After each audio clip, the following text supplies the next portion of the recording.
কান্না ভেজা ডাকবাংলোর রাত, কলমে শান্তানু দাস। পর্ব ৪। হ্যাঁ, ঠিকই শুনেছি, ঝরঝর করে জল পড়ছে। ইন্দ্রদার কোনো কমন সেন্স নেই। অগত্যা আমাকেই বিছানা থেকে উঠে ট্যাপ কলটা বন্ধ করে দিতে হলো। ঘড়িতে ভোর 4:30। ইন্দ্রদা তখন বাথরুমে। কাল রাতে বেশ ভালোই বৃষ্টি হয়েছে বোঝা যাচ্ছে, তাই তো ভোরের আকাশটা আজ এত মোহময়। একপাশে পড়েছে লাল হলদে তাঁতের শাড়ি, আর অন্যদিকে একটা কালো মেঘ সর্বাঙ্গে কালি মেঘে ভয় দেখাচ্ছে। আরে এই সৌম্য, জানলার ধারে দাঁড়িয়ে তো কবি হয়ে যাবে দেখছি। তাই হোক, তবে তাই হোক, তোমার চিন্তাধারার জয় হোক। তবে শপথ করিতেছি ইন্দ্রকুমার, তদন্তে তবে করিব না ব্যাঘাত। তবে বিলম্ব কেন বৎস, চলো মোরা বেরিয়ে পড়ি রহস্য সন্ধানে। আমরা দুজনেই হেসে উঠলাম। জায়গাটার নাম সন্ধিগড়। পৌঁছালাম ঠিক 9:05। আমরা অবশ্য প্রথমে থানায় এলাম। ইন্সপেক্টর সায়ন রায়কে আগে যেমন ভেবেছিলাম ঠিক তার উল্টো মানুষ। আলাপ পরিচয় করার পর নিজে জিপে করেই আমাদের একতলা ভাড়া বাড়িতে পৌঁছে দিলেন। ভদ্রলোকের চেহারাটি নাদুস নদুস হলেও চোখ দুটি বেশ ক্ষিপ্র, যে কোনো অপরাধী তাকালেই ভয় খেয়ে যাবে। গোটা মুখে কাঁচা পাকা দাড়ি গোপ মেশানো। যাই হোক, আমাদের পৌঁছে দিয়ে উনি চলে গেলেন, আর বিকেলে একবার বাংলোটার কাছাকাছি যাবেন বললেন। যে বাড়িতে আমরা উঠলাম সেটা অনেকটা ফ্ল্যাট স্টাইলের। পশ্চিমে জানলা দিয়ে চলে গেছে মেঠো পথ। পূবের জানলায় কয়েক কিলোমিটার দূরে সেই ভয়ঙ্কর জঙ্গলটা চোখে পড়ে। দু একটি পাকা বাড়ি দেখা যায় গ্রামের দরিদ্র খড়ের চালাগুলোর ওপর অনেক উঁচুতে দাঁড়িয়ে আছে। রুমের ভেতরটা সাজানো গোছানো। খাটের পাশে সেলফে আমি আমার গল্পের বইগুলো রেখে দিলাম। এক কোণে একটা ফাঁকা আলনা, পাশে টেবিল চেয়ার। টেবিল ল্যাম্পটা তখনও জ্বলছে। ঘরের ভেতরে দেয়ালগুলো মনে হয় নতুন চুনকাম করা হয়েছে। হঠাৎ চমকে দিয়ে কোনো রকম আওয়াজ না করে গুটি গুটি পায়ে আমাদের ঘরে একজন প্রবেশ করলো। স্যার, আসতে পারি? আমি বাড়িওয়ালা। মানে যাকে বলে হাউস। আসুন আসুন। ইন্দ্রদা চেয়ার ছেড়ে উঠে গেছে। পাশের একটি চেয়ারে উপবেশন করে উনি বললেন, আমি আমার নাম শ্রী ভজহরি চাটুর্যে। আপনাদের থাকা খাওয়ার অ্যারেঞ্জ ইন্সপেক্টর রায় আমাকেই করতে বলেছেন। হ্যাঁ, আপনার যা ইচ্ছে তাই করবেন। We have no problem. এত ব্যস্ত হবার কিছু নেই। তাহলে আজকের দিনের ফুডে কি করব? ডাল, ফিশের ঝোল, বেগুন ফ্রাই, ব্যাস ওতেই হবে। আচ্ছা, এ বাড়িতে আর কেউ থাকে না? নো, আমি অ্যালন থাকি। তাছাড়া ভিলেজের ঘরকে ভাড়া নেবে বলুন তো? হ্যাঁ, বুঝতে পারছি। আপনাদের কোনো প্রবলেম হলেই আমাকে টেল, আমি পাশের ঘরে লিভ। ঠিক আছে। উনি চলে যাবার পর মনে মনে খুব হাসলাম। কি মজার লোক রে বাবা, ঠিক আমাদের স্কুলে চন্দন স্যারের মতো।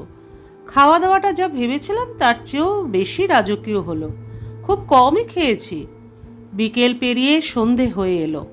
একটা কোকিল একই তালে ডেকে চলেছে। আকাশটা আজ অসম্ভব রকম কমলা। দূরের মন্দিরে কোথাও সন্ধ্যারতি চলছে। 7টা বেজে গেল। সায়ন রায় তো বিকেলে আসার কথা, এখনো পাত্তা নেই। আমি শার্লক হোমস নিয়ে নাড়াচাড়া করছিলাম। ইন্দ্রদা খাটে শুয়েছিল। বাইরেটা প্রায় অন্ধকার। আমার সামনের দরজা দিয়ে পুকুরের জলে চাঁদটা হেলছে দুলছে। সেই দুপুরের পর আর ভজহরিবাবুর সাথে দেখা হয়নি। ইন্দ্রদাকে দেখলাম বিছানায় শুয়ে চোখ বুজে থাকলেও ঘুমোয়নি। কয়েক সেকেন্ডের মধ্যে একটা ঘটনা ঘটে গেল। বইয়ের পাতা থেকে যেই আমার চোখটা সামনের দরজার দিকে গেছে, দেখে একটা কালো রোমশ হাত দরজার পাল্লায়। শুধু হাতটাই দৃশ্যমান, তার কেউ ওখানে আছে। এটা বুঝে ছুটে যাবার আগেই কালো হাতটা সরে গেল।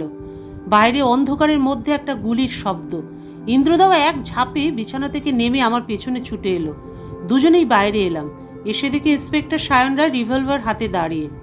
কাউকে দেখতে পেলেন? আমি বললাম। উনি বলে চলেন, তখনও হাঁপাচ্ছেন। একটা বিভৎস মুখ আর কালো রোমশ হাত। অফকোর্স কেউ সেজে এসেছিল। আমি আপনাদের ঘরেই আসছিলাম। মেন গেট খুলে আসতেই দেখি আপনাদের ঘরে আলো জ্বলছে, আর দরজার কাছে এক বিভৎস ছায়ামূর্তি।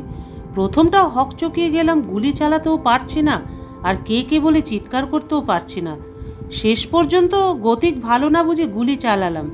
কিন্তু এত তাড়াতাড়ি যে অন্ধকারে অদৃশ্য হয়ে গেল নিজের চোখকেও বিশ্বাস করতে পারছি না।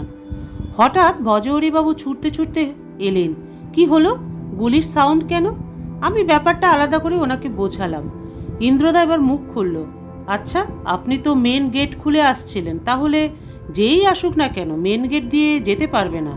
অবশ্য পুকুরের ধারে বেড়া দেওয়া রাস্তাটা রয়েছে, কিন্তু এত তাড়াতাড়ি কাটা তারের বেড়া পেরিয়ে একবার চলুন তো ওদিকটা দেখে আসি। আমরা সবাই পুকুরের ধারে এলাম। শুকনো মাটি, বৃষ্টি নেই, তাই পায়ের ছাপ খোঁজা বৃথা। তবু ইন্দ্রদা চারপাশ তীক্ষ্ণ দৃষ্টিতে লক্ষ্য করছে। একটা ছেঁড়া চটি ছাড়া কিছু পাওয়া গেল না। ওটা অবশ্য ভজহরিবাবুর কয়েকদিন আগে ফেলে দেওয়া পুরনো চটি। আমি, ইন্দ্রদা, ইন্সপেক্টর সায়ন রায় আর সবার পেছনে ভজহরিবাবু। শেষ পর্যন্ত ঘরে এলাম। ওনার মুখে আশঙ্কার ভাবটা তখনও কাটেনি। ইন্সপেক্টর রায় সবার সঙ্গে হ্যান্ডশেক করলেন। ভজহরিবাবুর মুখ দেখে মনে হলো হ্যান্ডশেক করার সময় আঙুলে বেশ লেগেছে। আমরা তিনজন খাটে আর ইন্দ্রদা চেয়ারে বসলো। ইন্দ্রদাকে দেখছি একটু অন্যমনস্ক হয়ে আছে, হয়তো কিছুক্ষণ আগে ঘটে যাওয়া ঘটনাটা সম্পর্কে ভাবছে। সায়ন রায় বলে উঠলেন, কি এত ভাবছেন ইন্দ্রবাবু? অপরাধীরা তো জেনেই গেছে তাদের পেছনে পুলিশ লেগেছে, তাই আমাদের এম্বারেস্ট করছে। ইন্দ্রদা বলল, কি বললেন রায়বাবু? আপনি কি একটু বেশি থটফুল হয়ে যাচ্ছেন? আমি বলছি যে অপরাধীরা কি জানে না ভেবেছেন আমরা এখানে কি কারণে এসেছি? তার মানে ছদ্মবেশ? তবে আমি ভাবছি একটা অসম্ভব ব্যাপার সম্পর্কে। আর একটা সন্দেহের ঝিলিক। দেখলাম ভজহরি চাটুর্যের তোবড়ানো গাল দুটো আরও চুপসে গেছে। ইন্সপেক্টরের দৃষ্টি ওনার দিকে। উনি বলে উঠলেন, দেখুন, আমি মানে ভজহরি চ্যাটার্জি মানে মায় 14 পুরুষ, আত্মা মানে প্রেত, মানে ভূত বিশ্বাসী, মানে ইংরাজিতে যাকে বলে মানে গোস্ট। আমি বলে উঠলাম, হ্যাঁ, আমার মনে হয় সব ভূতেরই প্লে। আপনারা তদন্ত করুন, যা খুশি করুন, তবে প্লিজ আমার হাউসকে ভূতের হাউস করে দেবেন না। ইন্দ্রদা হঠাৎ প্রসঙ্গ বদলে হাসতে হাসতে বলল, ইন্সপেক্টর রায়, আপনি তো মশাই পুলিশের লোক, তা আপনি জ্যোতিষেও বিশ্বাস করেন দেখছি। আসলে আমিও লক্ষ্য করেছিলাম সায়ন রায় ডান হাতে 4টে আঙুলে আংটি পরেছেন। যেখানে ইন্দ্রদার মতো মানুষ এই জ্যোতিষশাস্ত্রটির ঘোর বিরোধী, সেখানেই প্রশ্নটা করা অমূলক নয়। তবে ইন্দ্রদাকে এর আগেও দেখেছি চিন্তার মুহূর্তগুলোতে ও প্রসঙ্গ বদলে সবাইকে অন্যদিকে কনসেন্ট্রেট করাতে চায়। কাল সকালে ডাকবাংলো যাবার কথা ফাইনাল করে ইন্সপেক্টর রায় উঠলেন। ভজহরিবাবু উঠতে যাচ্ছিলেন। ইন্দ্রদাই ওনাকে বসতে বলল। আচ্ছা ভজহরিবাবু, আপনি পরিত্যক্ত বাংলোটার সম্পর্কে যদি কিছু জানেন কাইন্ডলি একটু বলুন, তাতে আমাদের ইনভেস্টিগেশনের সুবিধা হবে। মানে সত্যি বাড়িটা ভুতুরে ইন্দ্রজিৎ বাবু, এটা যদি আমার হিয়ার কথা, নিজের ওদিকে কখনো ফুট ফেলিনি। মানে আমাদের গ্রামের এক ওল্ড ম্যানের কাছে আই হিয়ার ওই হাউসে নাকি গুপ্তধন আছে। আর ওরা গুপ্তধন আগলে রাখে। কারা? রাম রাম রাম, মানে ওদের নেম মুখে আনতে নেই। আপনি কি গো? মানে ওই ওল্ড ম্যান, মানে ভোলা বাবার কাছে। ভোলা বাবা? ইয়েস, ওনার নেম। কালকে আপনাদের নিয়ে যাব। এখন আমি গো। ওদিকে কুক কতদূর দেখে আসি, রাতে খেতে হবে তো।